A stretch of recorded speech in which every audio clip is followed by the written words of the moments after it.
Soviet union രണ്ടാം ലോക മഹായുദ്ധം അവസാനിപ്പിക്കാനായി എത്ര വലിയ വിലയാണ് നൽകിയത് എന്നറിയണ്ടേ? രണ്ടാം ലോക മഹായുദ്ധത്തിൽ ഈ ലോകത്തിൽ തന്നെ കൂടുതൽ മരണം സംഭവിച്ച രാജ്യം സോവിയറ്റ് യൂണിയൻ ആയിരുന്നു. അങ്ങനെയിരിക്കെ അദ്ദേഹം ഒരു പത്രസമ്മേളനത്തിൽ സോവിയറ്റ് യൂണിയന്റെ ഇത്രയും വലിയ നഷ്ടത്തെ തരം താഴ്ത്തി സംസാരിക്കുന്ന രീതിയിലുള്ള ചില കാര്യങ്ങൾ പറഞ്ഞു. സോവിയറ്റ് യൂണിയൻ രണ്ടാം ലോക മഹായുദ്ധത്തിൽ ജയിക്കുന്ന രീതിയിൽ അങ്ങനെ വലുതായി ഒന്നും ചെയ്തിട്ടില്ല. അവർ ഞങ്ങൾക്ക് ചില സഹായങ്ങൾ ചെയ്തു. പക്ഷേ യുദ്ധത്തിൽ യഥാർത്ഥ വിജയി അമേരിക്കയായിരുന്നു ഈ ലോകത്തെ രണ്ടാം ലോക മഹായുദ്ധത്തിൽ നിന്നും രക്ഷിച്ചത് എന്ന വാക്ക് പറഞ്ഞു. മാത്രമല്ല നേരിട്ട് പുടിന് ഒരു മുന്നറിയിപ്പും നൽകി. നിങ്ങൾ ഈ യുദ്ധം അവസാനിപ്പിച്ചില്ലെങ്കിൽ, അല്ലെങ്കിൽ റഷ്യ ഉക്രൈൻ യുദ്ധം ചർച്ചയിലൂടെ അവസാനിപ്പിക്കാനുള്ള വഴികളിൽ ഇടപെട്ടില്ലെങ്കിൽ തീർച്ചയായും നിങ്ങൾക്ക് സങ്കല്പിക്കാൻ കഴിയാത്തത്ര നികുതിയും കൂടുതൽ എക്കണോമിക്സ് ആക്ഷൻസും നിങ്ങളിൽ ഞങ്ങൾ നൽകുമെന്ന ഒരു ഭീഷണി നൽകി. ഇവയെല്ലാം ഈ വീഡിയോയിലൂടെ വിശദമായി അറിയാം.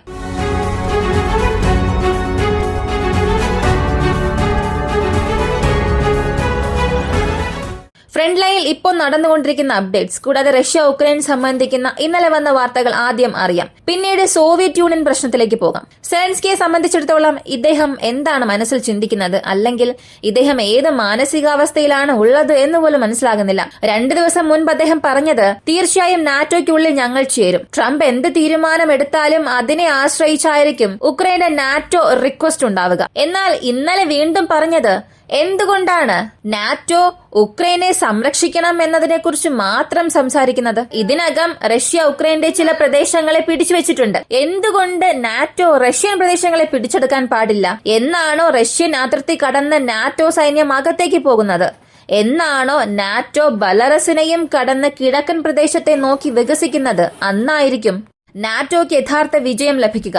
അല്ലെങ്കിൽ ഉക്രൈന് അന്ന് മാത്രമേ ഒരു യഥാർത്ഥ വിജയം ലഭിക്കുകയുള്ളൂ എന്ന്. എന്തിന് ഞങ്ങൾ മാത്രം യുദ്ധം ചെയ്യണം? നിങ്ങളും അകത്തേക്ക് വന്ന് മുഴുവനായും അവസാനിപ്പിക്കാം എന്നുള്ള ഒരു രീതിയിലാണ് സെലൻസ്കി ഇത് പറഞ്ഞത്. ഇവിടെ മനസ്സിലാകുന്നേയില്ല, ഉക്രൈനുള്ളിൽ നടക്കുന്ന ഈ പ്രശ്നം കാരണം ലോകം മുഴുവനും അത്രത്തോളം പ്രശ്നത്തിൽ അകപ്പെട്ടിരിക്കുകയാണ്. ഇപ്പോ നാറ്റോ വേഴ്സസ് റഷ്യ എന്നൊരു പ്രശ്നം വരികയാണെങ്കിൽ അതോടുകൂടി എല്ലാം അവസാനിച്ചു. എന്നാണോ നാറ്റോ സൈനികർ റഷ്യക്കെതിരെയുള്ള ആക്രമണം നടത്തുന്നത്, അന്ന് തന്നെ 3ാം ലോക മഹായുദ്ധം അല്ലെങ്കിൽ ഈ ലോകത്തിന്റെ അടുത്ത നാശം തന്നെ സംഭവിക്കും. ആണവായുധങ്ങളുടെ സ്ഫോടനത്തിൽ നിന്നും ആരെക്കൊണ്ടും രക്ഷപ്പെടാനാകില്ല. എന്നിട്ടും എന്ത് മനസ്സിൽ വെച്ചുകൊണ്ടാണ് സെലൻസ്കി ഇങ്ങനെയെല്ലാം സംസാരിക്കുന്നത്? അല്ലെങ്കിൽ കാര്യങ്ങളൊക്കെ അറിഞ്ഞാണോ സംസാരിക്കുന്നത്? ഇതൊന്നും മനസ്സിലാകുന്നേ ഇല്ല. കൂടാതെ മറ്റൊരു കാര്യം പറഞ്ഞത്, റഷ്യ ഉക്രൈൻ യുദ്ധത്തിൽ സമാധാന ചർച്ച എത്രയും പെട്ടെന്ന് വരാൻ പോവുകയാണ്. അപ്പോ ഈ സമാധാന ചർച്ചയ്ക്ക് വേണ്ടിയിട്ടുള്ള ഉക്രൈന്റെ ചില ഡിമാൻഡ്സ് എന്തൊക്കെയാണ് എന്ന രീതിയിലും പറഞ്ഞു. 2022 ഫെബ്രുവരി മാസത്തിന് മുൻപ് റഷ്യ ഉക്രൈൻ യുദ്ധത്തിൽ ഏത് സ്ഥലത്ത് നിന്നാണോ ഈ യുദ്ധം ആരംഭിച്ചത്, റഷ്യ അതേ ഭാഗത്തേക്ക് തന്നെ തിരികെ പോകണം. അവരുടെ എല്ലാ സൈനികരെയും തിരികെ അങ്ങോട്ടേക്ക് കൊണ്ടുപോകണം. ആ ഒരു പ്രദേശം ഉക്രൈന്റേത്, റഷ്യയുടേത്, അതൊക്കെ രണ്ടാമത്തെ കാര്യം. എന്നാൽ ഇവരുടെ മുഴുവൻ സൈനികരെയും ഈ ഒക്കുപ്പൈ ചെയ്ത പ്രദേശങ്ങളിൽ നിന്ന് ആക്ച്വൽ റഷ്യ ഉക്രൈൻ ബോർഡറിലേക്ക് കൊണ്ടുപോകണം. സോവിയറ്റ് യൂണിയൻ വീണതിന് ശേഷം 90കളിൽ റഷ്യ ഉക്രൈൻ ബോർഡർ എങ്ങനെ ആയിരുന്നോ ആ സ്ഥലത്തേക്ക് കൊണ്ടുപോയാൽ മാത്രമേ ഈ ഒരു ചർച്ച ഫെയർ ആവുകയുള്ളൂ. അങ്ങനെയല്ല, ഈ ഒക്കുപ്പൈഡ് പ്രദേശങ്ങളിൽ റഷ്യ അവരുടെ സൈനികരെ നിർത്തിവച്ചിട്ട് സമാധാന ചർച്ചയ്ക്ക് വരികയാണെങ്കിൽ തീർച്ചയായും അത് അവർക്ക് അനുകൂലമായി മാത്രമേ അവസാനിക്കുകയുള്ളൂ.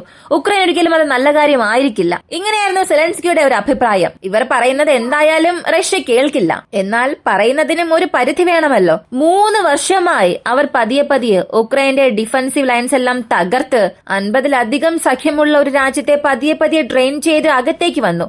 പക്ഷെ ഇപ്പോ ഇതൊന്നും ഫെയറേ അല്ല. നിങ്ങൾ ആക്ച്വൽ ഉക്രൈൻ റഷ്യ ബോർഡറിലേക്ക് പോയാൽ മാത്രമേ ഇത് ഫെയർ ആകൂ എന്ന് പറഞ്ഞാൽ റഷ്യ എങ്ങനെയായിരിക്കും പിന്നിലേക്ക് പോവുക? ഇതിനെ എന്ത് പറയണമെന്നേ അറിയില്ല. പക്ഷേ ഇങ്ങനെയെല്ലാം സംഭവിക്കുന്നു എന്നുള്ളത് നിങ്ങൾ മനസ്സിലാക്കണം. കൂടാതെ നാറ്റോ സെക്രട്ടറി പറഞ്ഞ ഒരു കാര്യം, തീർച്ചയായും റഷ്യ ഉക്രൈൻ യുദ്ധം കാരണം ഉണ്ടാകുന്ന പ്രശ്നങ്ങൾ യൂറോപ്യൻ ഭൂഖണ്ഡത്തിൽ ശരിയാക്കണമെന്നുണ്ടെങ്കിൽ നമ്മുടെ മുഴുവൻ ഡിഫൻസ് സ്പെൻഡിങ്ങും നമ്മൾ അധികമാക്കണം. അങ്ങനെ അധികമാക്കിയാൽ മാത്രമേ ഭാവിയിൽ നമുക്കിതിൽ നിന്നെല്ലാം കരകയറാൻ സാധിക്കൂ. കാരണം ഇപ്പോൾ വരെയുള്ള യൂറോപ്യൻ യൂണിയന്റെ ഡേറ്റ അനുസരിച്ച് നോക്കിയാൽ 2028 ആരംഭിച്ച് 32-നുള്ളിൽ റഷ്യ യൂറോപ്യൻ യൂണിയനെ ആക്രമിക്കും. 2028 മുതൽ കൃത്യമായി ഒരു 3 വർഷത്തിൽ യൂറോപ്യൻ യൂണിയന്റെ ഡിഫൻസിനെ റഷ്യ ടെസ്റ്റ് ചെയ്യാൻ തുടങ്ങും. ഉക്രൈൻ എന്നത് ഒരു പ്രോക്സി വാർ മാത്രമാണ്. അടുത്ത 3 വർഷത്തിൽ നേരിട്ട് യൂറോപ്യൻ യൂണിയന്റെ ഡിഫൻസിനെ റഷ്യ ടെസ്റ്റ് ചെയ്യാൻ തുടങ്ങും. ഈ 32-നുള്ളിൽ മുഴുവൻ സോവിയറ്റ് യൂണിയന്റെ എക്സ്പാൻഷൻ എന്ന സ്വപ്നം റഷ്യക്കാർക്ക് അവിടെ നിറവേറ്റി കൊടുക്കും. ഇങ്ങനൊരു കാര്യമായിരുന്നു പറഞ്ഞത്.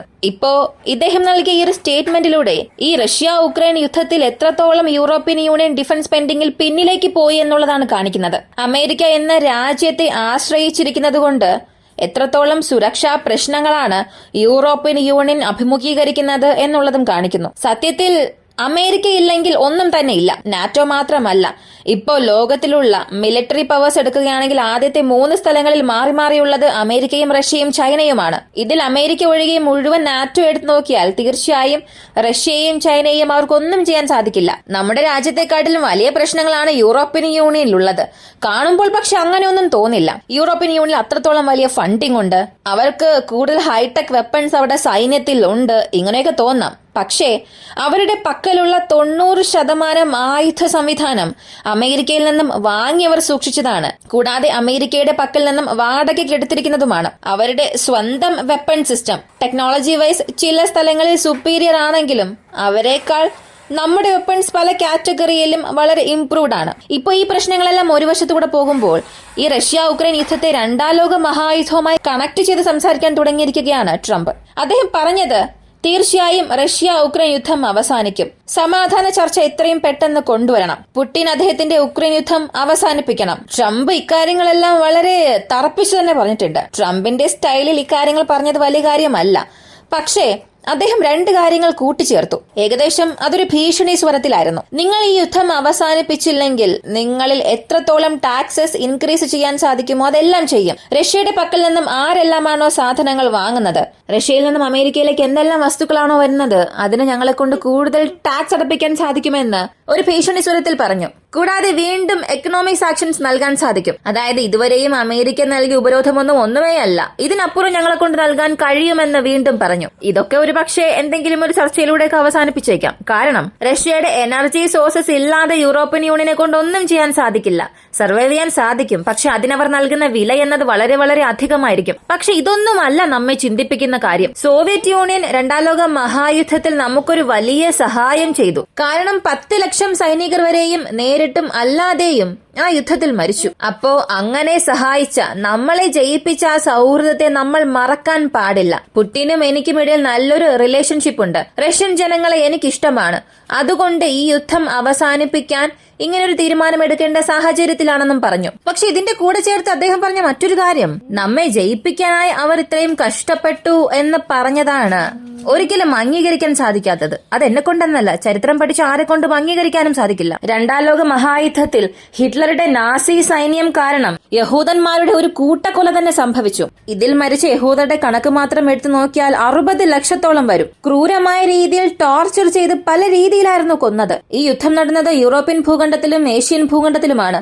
അമേരിക്കയിൽ യുദ്ധം നടന്നിട്ടില്ല. അവരുടെ സൈനികരുടെ നഷ്ടം എന്നത് 4 ലക്ഷത്തിലും ഒരൽപ്പം കൂടുതലായിരിക്കും. അതുപോലെ യൂറോപ്പിന്റെ മുഴുവൻ റിസൾട്ട് എടുത്ത് നോക്കിയാൽ അതെല്ലാം ചില മില്യൺസിൽ തന്നെ അവസാനിക്കും. എന്നാൽ റഷ്യയുടെ നഷ്ടം എത്രയാണെന്ന് അറിയണ്ടേ?